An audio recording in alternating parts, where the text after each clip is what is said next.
अगर हम चाहते हैं कि फॉर्मेटिंग के हिसाब से फ़िल्टर आउट कर लें, कि जैसे प्रेजेंटेशन के हिसाब से हमने फॉर्मेटिंग करी हुई है पहले से डाटा में, हम चाहते हैं कि उन फॉर्मेटिंग के हिसाब से हम फ़िल्टर आउट कर लें, तो हम ये भी कर सकते हैं बआसानी।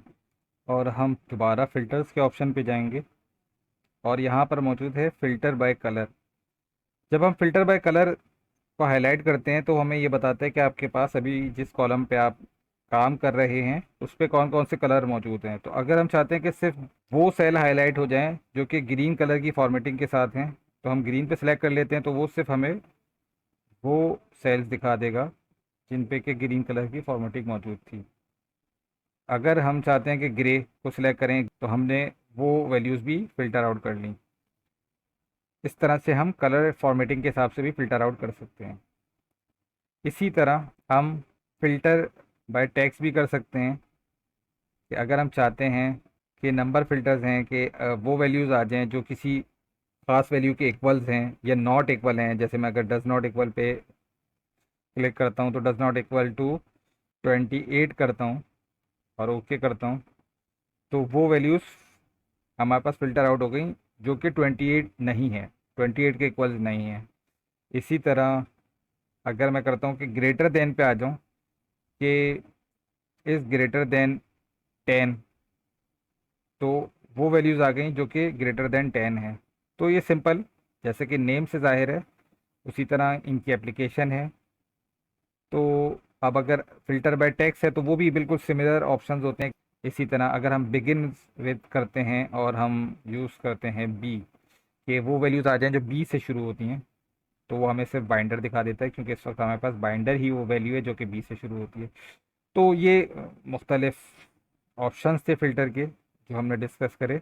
और अब अगर हम आगे बढ़ें और सॉर्ट के ऑप्शन को देखें, तो सॉर्ट का ऑप्शन तो बड़ा आसानी से समझ में आने वाला है, कि असेंडिंग या डिसेंडिंग ऑर्डर में सॉर्ट कर दें हम किसी भी वैल्यू को या सेट ऑफ वैल्यूज़ को या लिस्ट को।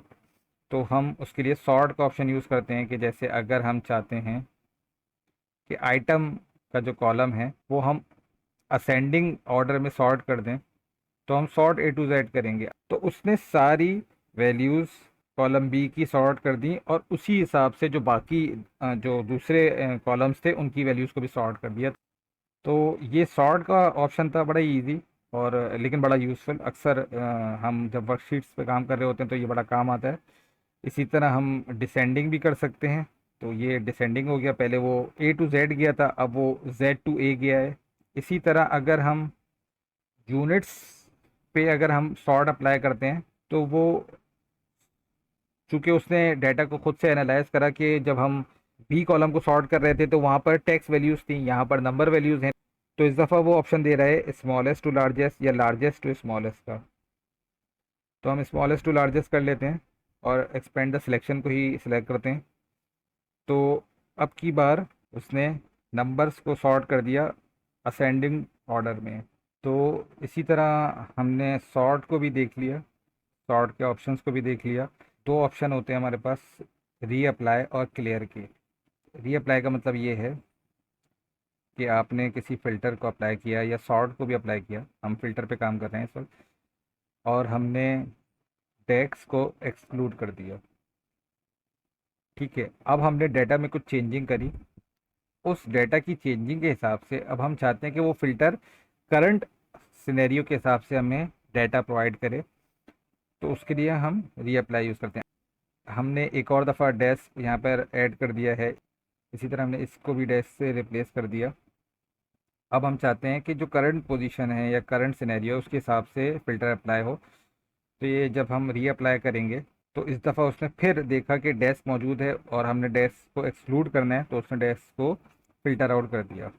तो यानी कि रीअप्लाई का मकसद ये होता है कि हमने एक दफ़ा फ़िल्टर अप्लाई किया, फिर डाटा में कुछ चेंजिंग करी, उसके बाद करंट वैल्यूज़ या करंट चेंजिंग के हिसाब से वो दोबारा फ़िल्टर हम अप्लाई करना चाहते हैं या उसको परफॉर्म करना चाहते हैं, तो हम रीअप्लाई को यूज़ करते हैं। तो वो अपने फ़िल्टर के ऑप्शन को रिफ़्रेश कर देते हैं। हाँ, मतलब आसान लफ्ज़ ये है कि रीअप्लाई का मतलब है कि फ़िल्टर को रिफ़्रेश कर देना करंट डाटा के एतबार से।